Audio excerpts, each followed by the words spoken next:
I return now to Capitol Hill, where a number of critical funding bills designed to keep our federal government afloat, they're being held up in part thanks to the efforts of the one and only Representative Ilhan Omar. I call her my little bucket of sunshine. My little bucket of something. Yeah, I'm pretty sure it's sunshine. Now, according to reports, the congresswoman from Minnesota trying to squeeze more than 1 million clams in funding for a Somali-led community project into the package, resulting in significant backlash from the GOP and forcing lawmakers to reconfigure the measure. Well, so you know, Omar is hoping to get her hands on federal funding to support an organization in her district called Generation Hope, which provides people in the Somali community with access to substance abuse, mental health, and job training assistance. And I'm sure they're on the up and up and well deserving of the dough. Meanwhile, angry conservatives are now drawing a firm line in the sand, saying they've had enough of these types of traditional earmark add-ons, which add billions of dollars to spending bills in order to appease politicians on both sides of the aisle. However, they say they're extremely bothered by Congressman Omar's earmark, pointing out that nobody in America wants to see their money going toward these types of projects. Correct?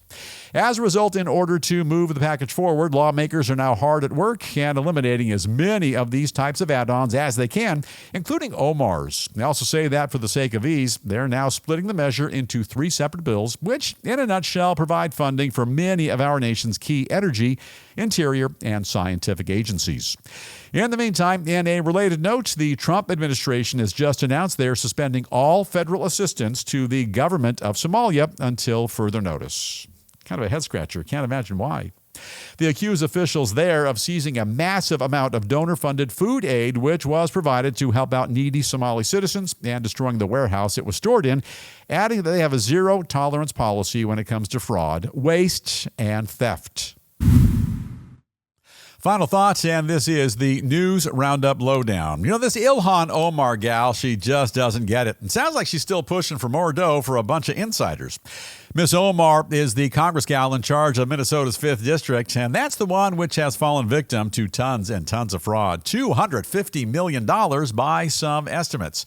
You know, on her watch, a lot of folks got rich. Dozens were arrested, convicted too, and a bunch of those cons are in prison cells, while more investigations, they're still going on.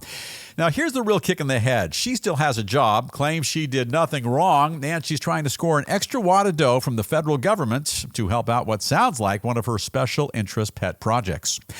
You know, by now, you and I both know about this woman, more about her than you ever wanted to know, her shenanigans as well. Also, as taxpayers, I think we've all been gypped, and on her watch. And here's the deal.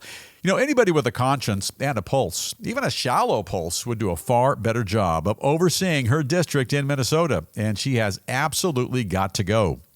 Now, because I have a heart and I don't want her to be out of a gig, we all need a job. I'm going to personally recommend her for a job working with a traveling circus anywhere in the USA.